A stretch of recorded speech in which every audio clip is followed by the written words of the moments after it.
Singers को follow करते हैं, कुछ जो है क्रिकेटर्स को फॉलो करते हैं, कुछ फुटबॉल के प्लेयर्स हैं, कोई रोनाल्डो का दीवाना होगा, कोई रोनाल्डिनो का दीवाना होगा, कुछ पॉलिटिशियंस को फॉलो करते हैं, जैसे कि बहुत सारे लोग मोदी जी के दीवाने हैं, और कुछ लोग साइंटिस्ट को फॉलो करते हैं, मतलब उनके जैसा बनना चाहते हैं, एल्बर्ट आइंस्टीन के जैसा बनना चाहते हैं, हॉपकिन के जैसा बनना चाहते हैं। और कुछ लोग जो है बहुत सारा समय अपना टिकटॉक पर ही बिताते हैं, और कई लोग फेसबुक पर समय बिताते हैं, व्हाट्सएप का स्टेटस देखते रहते हैं, चेक करते रहते हैं, एकदम से क्या आया क्या नहीं आया नया उसको ढूंढते रहते हैं। और कई लोग नए नए मोबाइल्स ढूंढते हैं, और ऐसे ही कई लोग हैं जो कि राशि, पामिस्ट्री, एस्ट्रोलॉजी से बड़े प्रभावित होते हैं, उसको हमेशा देखते रहते हैं, उसके अनुसार अपने जीवन के निर्णय करते हैं और उसके अनुसार अपना जीवन चलाना चाहते हैं।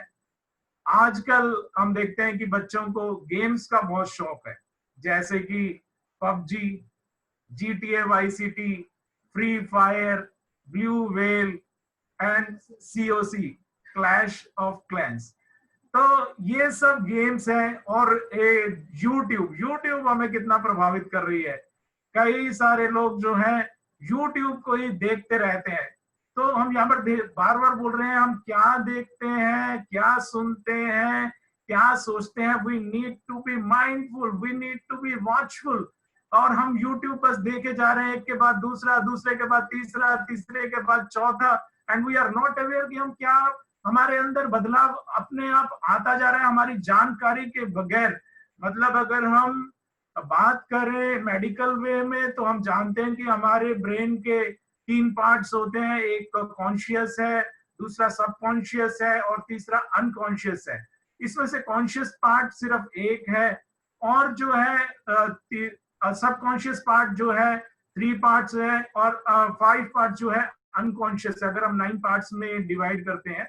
तो इसमें से मतलब ज्यादातर जो हमारा ब्रेन का पार्ट है वो सब कॉन्शियस और अनकॉन्शियस है। और ये जो इंफॉर्मेशन है, जो हमारी जानकारी, उसको मतलब बहुत सीरियसली समझ नहीं पा रहे हैं, मतलब हमें पता नहीं चलता है, लेकिन वो इनडायरेक्टली हमारी कॉन्शियसनेस के बगैर, हमारी जानकारी के बगैर हमारे अनकॉन्शियस ब्रेन में चली जाती है।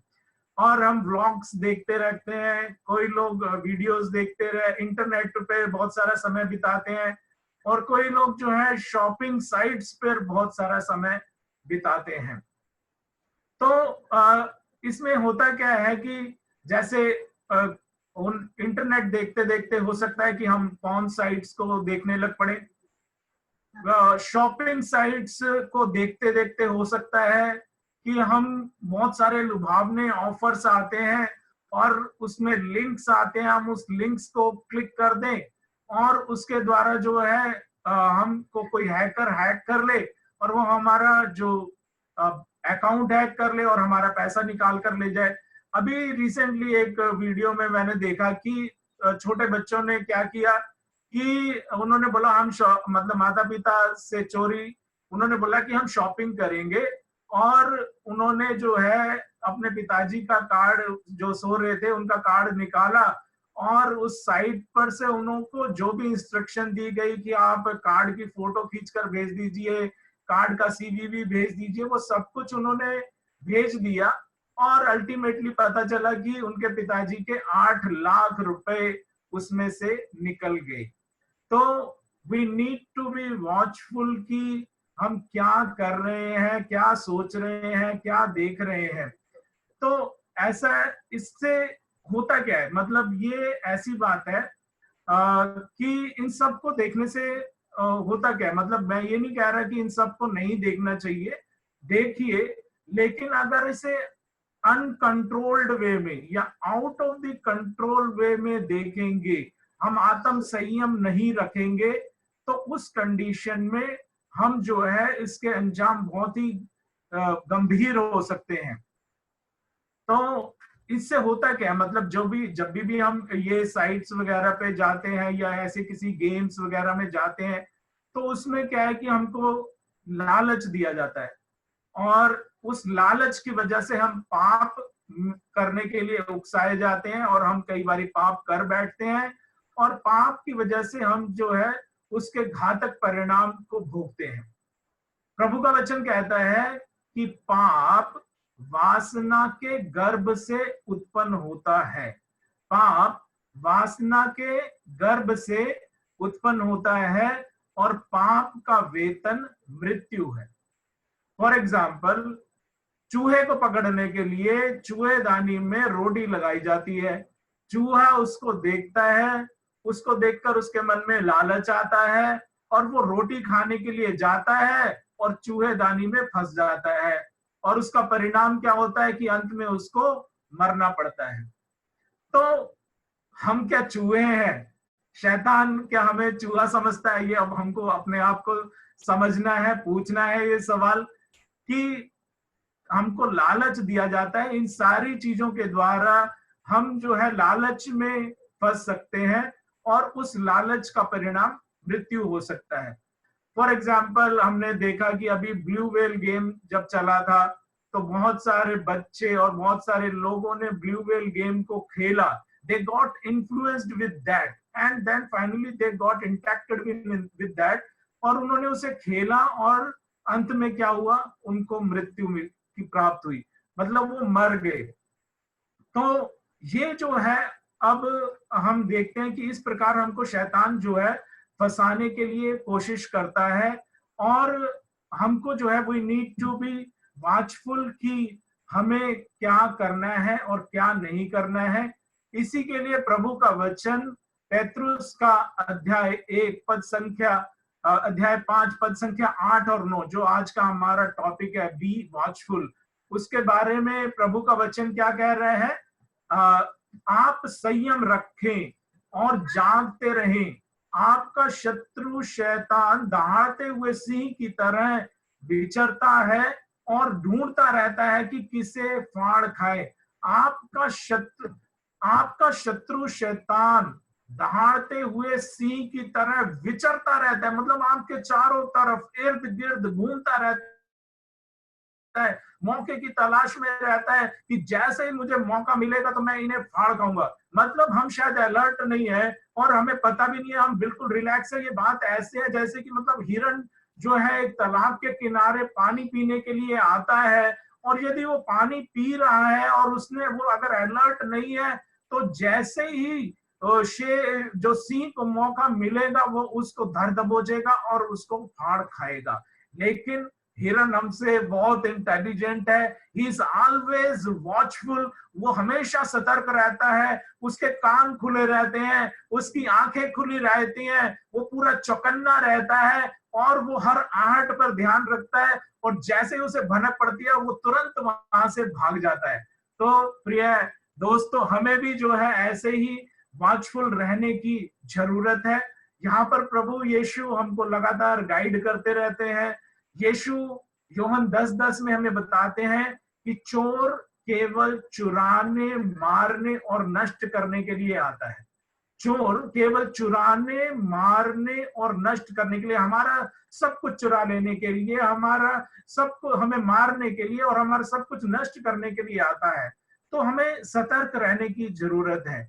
और दूसरी तरफ वो कहते हैं, मैं इसलिए आया कि तुम जीवन प्राप्त करो और जीवन ही नहीं बल्कि परिपूर्ण जीवन प्राप्त करो। मतलब हमारे पास दो ऑप्शन है, या तो हम चोर के हवाले हो जाएं या फिर हम जीसस के हवाले हो जाएं। हमको अपने आप को किसके हवाले करना है, हमें इस बात का निर्णय करना है। तो अब हमें चुनाव करना है कि हम मृत्यु को चुने या जीवन को। इसका अर्थ ये, मतलब मैं फिर से बोल रहा हूं कि इसका अर्थ ये नहीं है कि हम इन सब चीजों को नहीं देखें या नहीं इस्तेमाल करें, बल्कि इनका इस्तेमाल करते समय we need to be very very watchful. It's like कि ऐसा नहीं है कि हिरन पानी नहीं पिए हुए, हिरन को पानी तो चाहिए, पानी तो उसको पीना ही है, लेकिन पानी पीते वक्त ही need to be very very watchful. तो अब हमें डिसाइड करना है कि मनुष्य क्या फॉलो करे, हम मनुष्य को फॉलो करें या मनुष्य को बनाने वाले को। हमारे पास दो ऑप्शन है, या तो हम मनुष्य जो हमें ऑफर कर रहा है इन साइट्स के द्वारा, इन गेम्स के द्वारा, इन वीडियोस के द्वारा, उनसी सब चीजों को फॉलो करें, या मनुष्य को बनाने वाले अर्थात जीसस को फॉलो करें? हम सृष्टिकर्ता को फॉलो करें या सृष्टि को फॉलो करें? तो प्रभु का वचन मत्ती 6:24 में बताता है कि कोई भी दो स्वामियों की सेवा नहीं कर सकता है। कोई भी दो स्वामियों की सेवा नहीं कर सकता है। वह या तो एक से बैर और दूसरे से प्रेम करेगा, और या एक का आदर और दूसरे का तिरस्कार करेगा। मत्ती का अध्याय 7 13-14 कहता है, जिसमें प्रभु हमें दो मार्गों के बारे में, यानी कि हमारे पास दो मार्ग है, दो ऑप्शन है, आपको चुनना है। संकरे द्वार से प्रवेश करो, चौड़ा है वह फाटक और विस्तृत है वह मार्ग जो विनाश की ओर ले जाता है, उस पर चलने वालों की संख्या बड़ी है, किंतु संकरा है वह द्वार जो और संकीर्ण है वह मार्ग जो जीवन की ओर ले जाता है, जो उस पर चलते हैं उनकी संख्या थोड़ी है। तो प्रिय दोस्तों, अभी हम सच में इमेजिन करें कि हम एक जगह पर हैं, मान लो किसी पहाड़ी इलाके में, और एक तरफ तो है एक चौड़ा पुल जिस पर सारे के सारे लोग उसी के ऊपर जा रहे हैं, बड़े मजे से जा रहे हैं, बड़ी मस्ती करते हुए जा रहे हैं, और दूसरी तरफ है एक गुफा जैसा रास्ता जिसमें कोई भी नहीं जा रहा है, कोई इक्का दुक्का शायद चला जाता है, और उसमें जाना बड़ा मुश्किल है, चलना बड़ा मुश्किल है, अंधेरा है। तो हम कौन सा रास्ता चुनेंगे?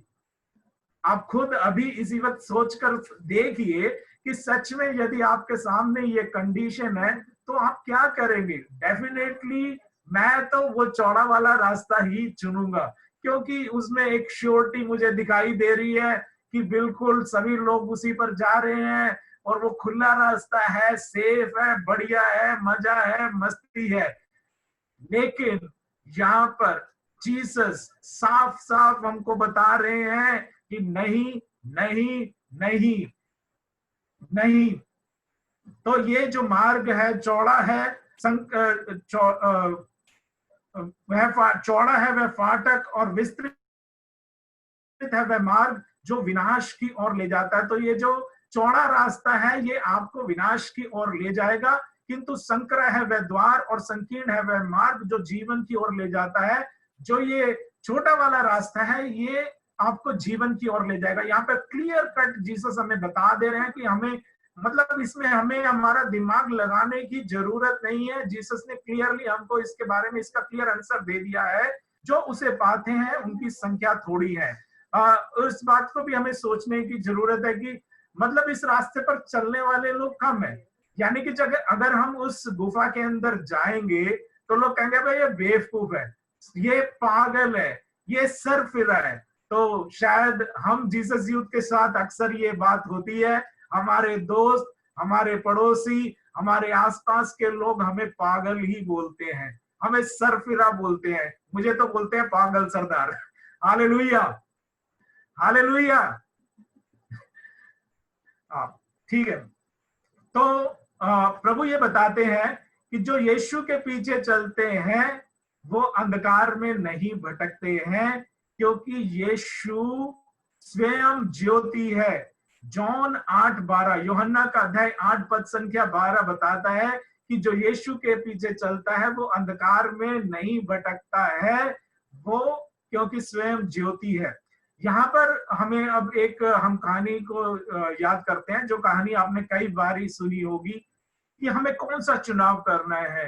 एक बार एक राजा ने अपने राज्य में दावत दी कि जो भी सभी लोग आए और यहाँ पर मेरे यहाँ पर दावत में खाना खाए पिए, और उसके बाद जो भी उन्हें अच्छा लगता है वो अपने साथ में ले जा सकते हैं।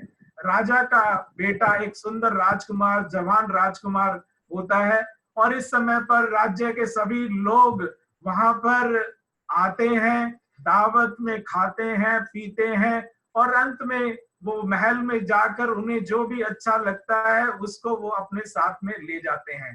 तब वहां पर एक लड़की आती है, इसने भी दावत में खाया पिया, और उसके बाद वो महल में गई और उसके सामने सोना पड़ा रहता है, मोती पड़े रहते हैं, हीरे पड़े रहते हैं, जवाहरात पड़े रहते हैं। सभी सोचते हैं कि अभी ये इसको ले लेगी, इसको ले लेगी, इसको ले लेगी, लेकिन वो उसको नहीं लेती और वो आगे बढ़ती चली जाती है और राजा के सिंहासन पर पहुंच जाती है और वहां पर राजकुमार खड़ा होता है और वो उस राजकुमार को पकड़ लेती है।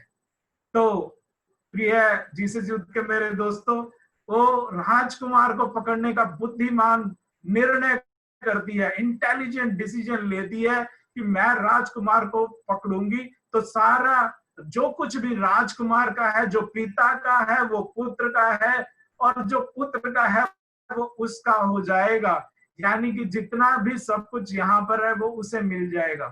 तो सभी लोग जो उस राज दरबार में होते हैं वो अचंभे में पड़ जाते हैं, हैरत अंगेज हो जाते हैं कि वाह वाह वाह, क्या लड़की है, क्या बुद्धिमानी है, कितना इंटेलिजेंट डिसीजन है। तो हमको भी ऐसा ही इंटेलिजेंट डिसीजन लेने की जरूरत है। और शायद लोग हमको पागल, बेवकूफ, गधा कुछ भी समझ सकते हैं, but we know where we are moving. हम किससे इन्फ्लुएंस्ड है, हम किसकी तरफ जा रहे हैं। यूहन्ना 14:6 में प्रभु कहते हैं कि मार्ग, सत्य और जीवन मैं हूं। आपको मार्ग चाहिए, सही रास्ता चाहिए, मेरे पास आ जाओ। सत्य चाहिए, सत्य को ढूंढ, सच क्या है आप इसी को ढूंढ रहे हैं तो मेरे पास आ जाओ। और आपको जीवन चाहिए तो मेरे पास आओ। लेकिन अगर जीवन नहीं चाहिए तो आप कहीं भी जा सकते हैं। हालेलुया। इसके अलावा एक और वचन लूकस का अध्याय 6 पद संख्या 43-44 में हमें प्रभु पेड़ की पहचान करना बताते हैं। वो बताते हैं कि कोई अच्छा पेड़ बुरा फल नहीं देता है और ना कोई बुरा पेड़ अच्छा फल देता है, हर पेड़ अपने फल से पहचाना जाता है। यानी कि हमें क्या चुनना है, क्या नहीं चुनना है, हम किससे इन्फ्लुएंस हों और किससे नहीं हों, ये सब बातों को कैसे करना है, इसके बारे में प्रभु हमें इस वचन के द्वारा सिखाते हैं। मैं अपनी टेस्टिमनी देना चाहता हूं कि मैंने कैसे चुनाव किया। मैं दिल्ली में पला बड़ा और मैंने दिल्ली यूनिवर्सिटी से एमबीबीएस किया और अब मेरे सामने दो रास्ते थे। एक कि मैं बड़ा डॉक्टर बनूं, नाम कमाऊं, शोहरत कमाऊं और खूब पैसे कमाऊं, और दूसरा जीसस के पीछे चलूं। जीसस यूथ रिट्रीट मैरानाथा 2000 में मैंने देखा कि जिस इज्जत, नाम, शोहरत और पैसे को मैं और मेरे जैसे बहुत सारे लोग अपना टारगेट बनाकर जिसके पीछे दौड़ रहे हैं, वहीं पर जीसस यूथ के brother Fritz, brother Colin, brother Alex, brother CC Joseph और ब्रदर डॉनी, जो उस वक्त मैंने मैरानाथा 2000 में जिन लीडर्स को देखा, वो इन सब बातों को छोड़कर जीसस के पीछे दौड़ रहे हैं। तो मुझे समझ में आया कि जिस खजाने के पीछे हम दौड़ रहे हैं, ये लोग उस खजाने को छोड़कर जीसस के पीछे दौड़ रहे हैं। यानी कि जीसस में उससे भी बड़ा कोई खजाना छिपा हुआ है। And I got influenced by that. और मैंने निर्णय किया कि मैं भी जीसस के पीछे दौड़ूंगा। और तब मैंने जो है जीसस के पीछे चलना शुरू किया। और जैसे ही मैंने जीसस के पीछे चलना शुरू किया तो मुझे यीशु ने जो पहला वचन दिया वो यही वचन था, मत्ती का अध्याय 6 पद संख्या 31 से 34, कि तो हम क्या खाएं, हम क्या पिए, हम क्या पहने, इस बात की चिंता मत करो। इस बात की चिंता में गैर यहूदी लगे रहते हैं।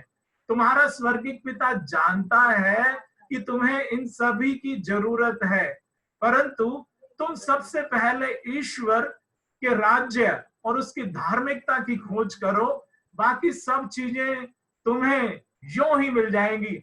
और जो लोग शायद मुझे पहले से जानते हैं वो जानते हैं कि मैं कैसे बताता हूँ, ऐसे बताता हूँ, ऐसे मिल जाएंगी। ऐसे कैसे मिल जाएंगी, एक बार चुटकी बजाकर दिखाएंगे।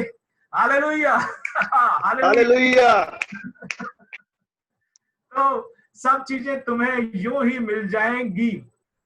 कल की चिंता मत करो, कल की चिंता मत कर लो, कल अपनी चिंता स्वयं कर लेगा, आज की मुसीबत आज के लिए बहुत है। नेक्स्ट, और मेरे इन्फ्लुएंस होने का कारण क्या था कि मेरी मम्मी हमेशा कहती थी कि पानी पिए पुण के ते गुरु लइए चुन के, यानी कि पानी को हमेशा फिल्टर करके पीना चाहिए और गुरु जो है चुन के लेना चाहिए, बेस्ट गुरु लेना चाहिए। तो इस बात का ध्यान रखते हुए मैंने देखा कि अगर मैं डॉक्टर हूं, मुझे डॉक्टरी का गुरु बनाना है, मुझे पैसे भी चाहिए, मुझे ये भी चाहिए वो भी चाहिए, तो मैं किसको चुनूं? और मैंने पाया कि जीसस जो है सुपर स्पेशलिस्ट डॉक्टर है, वो बेस्ट डॉक्टर है। वो उसने मौत का भी इलाज किया है, उसने मौत का इलाज एक बारी नहीं कई बारी किया है। 12 साल की लड़की मर गई थी, उसको जिंदा कर दिया है। तो और वो एक लड़का जो बूढ़ी अम्मा का, विधवा का, जवान इकलौता सहारा मर गया था, उसको दफनाने के लिए ले जा रहे थे, उसको जिंदा कर दिया। और फिर वो खुद मर गए थे फ्राइडे को, और संडे को खुद को जिंदा कर दिया। और उनका दोस्त लाजरुस, जिसको मरे हुए 1 नहीं 2 नहीं 3 नहीं 4 दिन हो गए थे। हम सोचते हैं हमारे घर में अगर कोई डेड बॉडी हो तो अगले ही दिन उसका संस्कार हो जाना चाहिए, कोई उसको बर्दाश्त नहीं कर सकता, बदबू आने लगती है, सड़ जाता है, गल जाता है। लेकिन यीशु ने 4 दिन से सड़े गले लाजरुस को जिंदा कर दिया। वाह वाह वाह, क्या बात है! मतलब ऐसा कौन सा डॉक्टर, अभी तक तो मैंने इसके सिवा, जीसस के सिवा ऐसे किसी डॉक्टर को देखा नहीं जिसने कि इस प्रकार मुर्दों को भी जो है जिंदा कर दिया।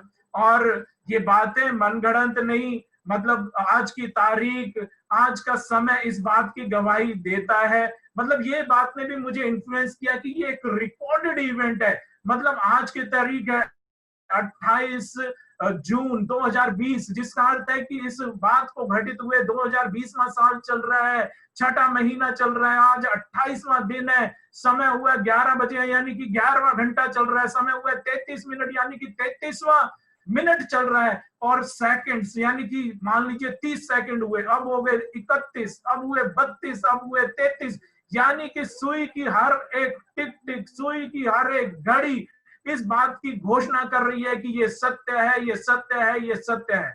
और दुनिया में ऐसी कोई दूसरी बात नहीं है जिसके एक एक सेकंड का रिकॉर्ड दुनिया के सारे लोग, अधिकतर लोग रखते हो और उसके अनुसार जीवन यापन करते हो। मुझे इस बात ने इन्फ्लुएंस कर दिया कि ये कोई मनगढ़ंत कहानी नहीं है, बल्कि ये एक रिकॉर्डेड इवेंट है। Wow, praise the Lord, hallelujah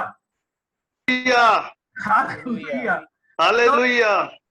इस प्रकार जो है मैं प्रभु से प्रभावित हुआ। और यहाँ पर एक जो वचन आता है, वो वचन है कि 1 कोरिन्थियन वर्स नंबर 18 एंड 25 कि जहां पर ज्ञानियों का ज्ञान समाप्त होता है। मैं इनको, मतलब वचन तो अलग अलग है, लेकिन मैं उसको थोड़ा सा अपने तरीके से बता रहा हूं।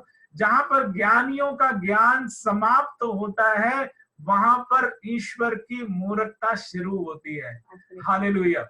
तो जहां पर ज्ञानियों का ज्ञान, मतलब जहां पर साइंटिस्ट खत्म हो जाते हैं, जहां पर कोरोना का इलाज ढूंढने वाले खत्म हो जाते हैं, जहां पर डॉक्टर खत्म हो जाते हैं, वहां पर तो जीसस की मूर्खता ही चालू होती है। जोरदार तालियां इस बात पर, हालेलुया।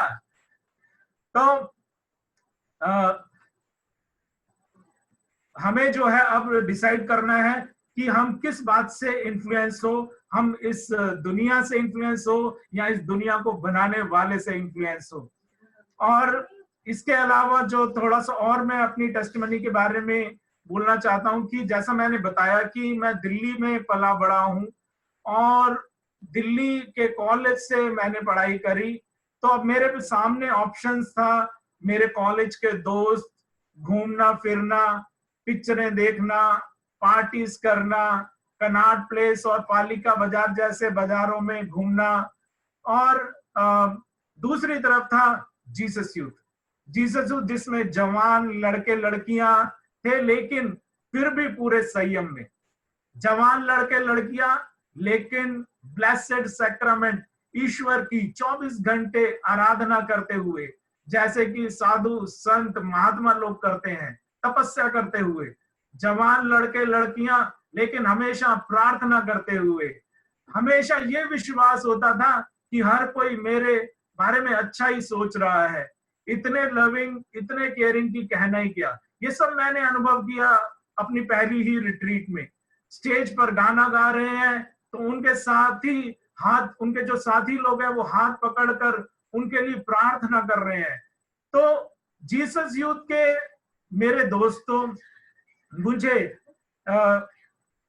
मुझे जो है जीसस यूथ की इन सब बातों ने ज्यादा प्रभावित किया, और जीसस यूथ, और उसी के द्वारा जो है मैं जीसस यूथ का हो लिया। तो ये कारण था कि मैं जीसस के पीछे क्यों चलने लगा। हालेलुया। तो ये विधि विवरण का अध्याय 30, अभी जब हम हमारे सामने, मतलब मैंने अभी आपको यह उदाहरण दिया कि किस प्रकार मैं इन्फ्लुएंस हुआ। मेरे सामने दो ऑप्शंस थे, या तो मैं कॉलेज के दोस्तों के साथ पार्टीज करूं, मजे करूं, या फिर जीसस यूथ के साथ में जाऊं। तो मैंने जीसस यूथ को चुन लिया। और अब मैं इस बात का अंत इस अपील और इस वचन के साथ करूंगा जो विधि विवरण अध्याय 30 पद संख्या 5 से 9 प्रभु हमारे सामने रख रहे हैं। प्रभु का वचन ऐसे कह रहा है कि आज मैं तुम लोगों के सामने जीवन और मृत्यु, भलाई और बुराई दोनों रख रहा हूं। तुम्हारे प्रभु ईश्वर की जो आज्ञाएं मैं आज तुम्हें दे रहा हूं, यदि तुम उनका पालन करोगे, यदि तुम अपने प्रभु ईश्वर को प्यार करोगे, उसके मार्ग पर चलोगे और उसकी आज्ञाओं, विधियों और नियमों का पालन करोगे, तो जीवित रहोगे। तुम्हारी संख्या बढ़ती जाएगी, और जिस देश पर तुम अधिकार करने जा रहे हो उसमें प्रभु ईश्वर तुम्हें आशीर्वाद प्रदान करेगा। परंतु यदि तुम्हारा मन भटक जाएगा, यदि तुम नहीं सुनोगे और अन्य देवताओं की आराधना तथा सेवा के प्रलोभन में पड़ जाओगे। अन्य देवता में मैं यहाँ पर फिर से हाईलाइट करना चाहता हूं कि आजकल जो हमारे देवता हैं, यूट्यूब है और टिकटॉक है और बहुत सारी ऐसी बातें हैं, गेम्स हैं, और जिसमें हम अपना बहुत सारा समय व्यर्थ करते हैं। हमको समय मतलब लगाना चाहिए, लेकिन कंट्रोल्ड वे में। परंतु यदि तुम्हारा मन भटक जाए, यदि तुम नहीं सुनोगे और अन्य देवताओं की आराधना तथा सेवा के प्रलोभन में पड़ जाओगे, तो मैं आज तुम लोगों से कह देता हूं कि तुम अवश्य ही नष्ट हो जाओगे। और यदि और यर्दन नदी पार कर जिस देश पर अधिकार करने जा रहे हो, यानी कि प्रभु जो हमें आशीर्वाद में जो कुछ भी देने वाले हैं, वहां तुम बहुत समय तक नहीं रहने पाओगे। मैं आज तुम लोगों के विरुद्ध स्वर्ग और पृथ्वी को साक्षी बनाता हूं। मैं तुम्हारे सामने जीवन और मृत्यु, भलाई और बुराई रखता हूं।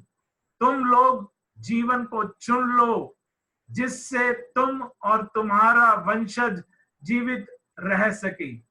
तो प्रभु साफ साफ हमको जो बोल रहे हैं कि आप जो है अपने क्या चुनाव कर रहे हैं, उसको आप उसमें से जीवन चुन लीजिए। वो हमें बिल्कुल क्लियर गाइड कर रहे हैं। तो मैं भी आपसे यही अपील करूंगा कि 1 पीटर 5:8-9 में प्रभु ने कहा कि वो दहाड़ते हुए शेर की नाई हमारे चारों ओर घूम रहा है। हम वाचफुल रहें और हम विश्वास की दृढ़ता से इन सब बातों से निपट सकते हैं। और संसार भर में हमारे भाई इसी प्रकार की बातों से जूझ रहे हैं, और हम जब इन बातों से निपट लेंगे तो हम अपने भाइयों को भी संभाल पाएंगे। सभी को जय यीशु की। Thank you so much doctor Balvinder, बहुत बहुत धन्यवाद।